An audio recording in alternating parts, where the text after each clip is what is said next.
Just one weekend with a group of young ambassadors of change left in me a deep mark of hope and inspiration.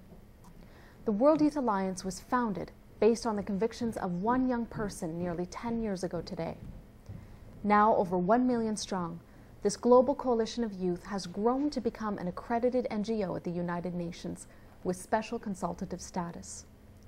With the mission to protect the dignity of the human person, the Alliance is dedicated to the UN missions, ensuring that the language of policy is also in keeping with the customs, cultures, and traditions of every nation. With training sessions in effect in many corners of the world, Salt and Light was privileged to catch a glimpse of a leadership seminar at the University of Ottawa, hosted by the World Youth Alliance. Special guest speaker and founder Anna Halpin shares how it all began, and participants and staff offer their thoughts and experience.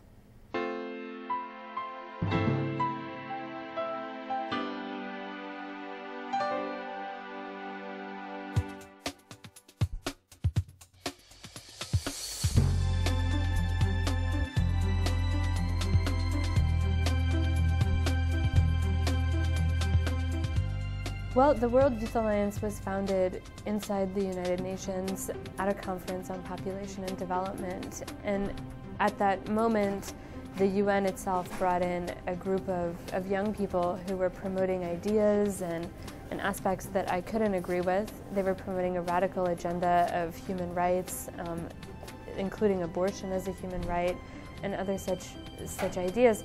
And so I realized that I needed to stand up and oppose this, and to say, I can't agree with this, and there are many other young people who are standing for something else. And in that process, there was such a response. The response came from diplomats and ambassadors at the United Nations who said, please have a full-time presence, please come back, please work with our young people.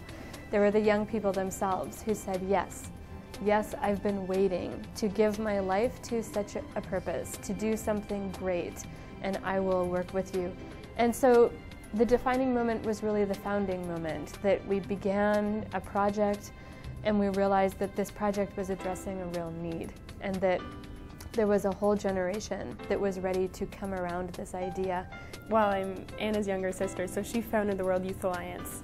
And I remember actually sitting around the kitchen table, I guess the afternoon it was founded. And she just called home and said, you know, there's a group of young people here, they're claiming to speak on behalf of all the world's young people. We need to say they don't represent all the world's young people, so we need to get membership right away from all over the world of young people who believe that, you know, for development are necessary, you know, education, clean drinking water, sanitation, healthcare, like all of these other very basic necessities. And so she was just like, call up all your friends, get them to sign up. We've just started, you know, World Youth Alliance, and so we just called up every friend we had, every youth group, every young contact we could think of. Today, World Youth Alliance head offices can be found in New York City, Mexico City, Brussels, Nairobi, and Manila. It embraces members from over 100 nationalities, building solidarity among youth from both developed and developing countries, training them to impact policy and culture. I was really interested in the World Youth Alliance's focus on the issues of human dignity, the way they approach the issue from a philosophical standpoint, and that they didn't have any specific religious affiliation. And so I knew that when I came to this conference, I'd have a good mix of experiences with the people I met, and we'd have great discussions in that regard. So that's why I decided to come. I've always been interested in right-to-life issues and the way that that can be framed as a fundamental human right based on dignity rather than some sort of emotionally charged argument. So I'm very interested in seeing how philosophical arguments based on natural right play into that, and we can pull it away from that old tired division of my moral outrage against yours. Well, there's just so much information here and so much to learn. I mean, I can't imagine myself walking out without a bursting brain, as it were. So I'm looking forward to taking the tools that they give me, whether it's in communication or the underpinnings of what it is that I've always known I believed, and I can take that to the real world where I work and just sort of apply that to my everyday situation. I lived in New York City during 9/11, and I lived a block away. I lost family.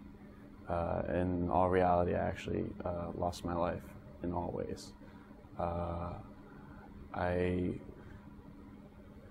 experienced human nature at its worst, what humans are capable of.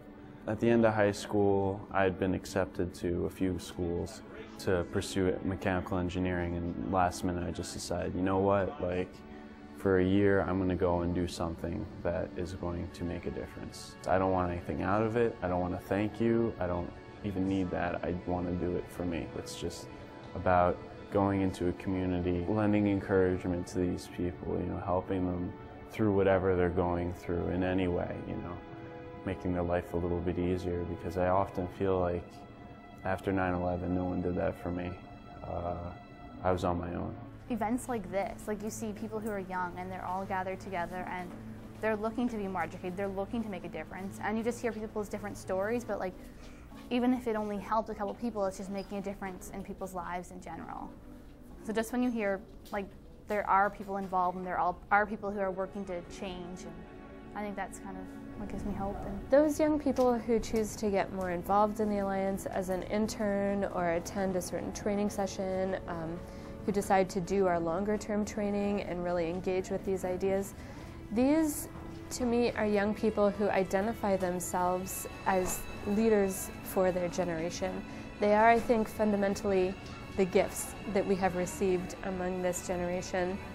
And they're young people fundamentally who are in love with life. Something has been touched inside of them, and they desire to communicate that to others. They are young people who have a great sense of joy. I think youth play an important role.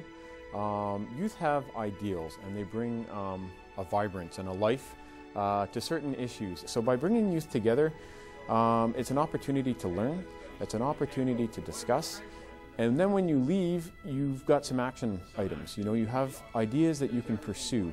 And there's always, it's always of great benefit when there are more people working together on a team. And I think that's what comes out of these seminars is you're building a team of people that can work together to bring about change, positive change. I think there's a need for young people in particular to go back and really study the proper grounding of human rights. And one of the documents I made reference to, which can be useful in that respect, is the Universal Declaration of Human Rights on the United Nations. And there were two very influential Catholics involved in its drafting, the French philosopher Jacques Maritain and the French Prime Minister President of Lebanon, Sharm el-Sheikh. There is a particular tradition that we need to understand and remember, and not accept the idea that just any old contemporary fashionable political demand constitutes a fundamental human right. I've always wanted to work in international policy making, and one of the reasons I studied environmental engineering was to have a technical background on which to base policy decisions for development. And I know that I've always known that there's a moral dimension to development because it impacts human beings. Our approach is to meet people at a place where we can agree.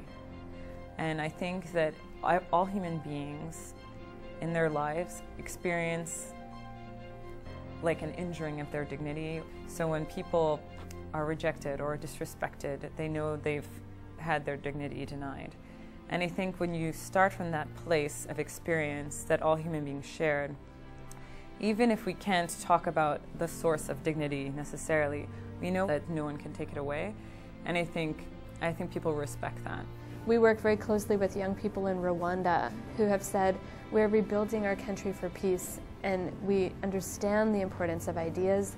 Bad ideas have killed our families, and now this can be an idea that can unite us and can be the foundation of what we will build in the future. We've had interns in our African office who walk to our office from the slum where they live.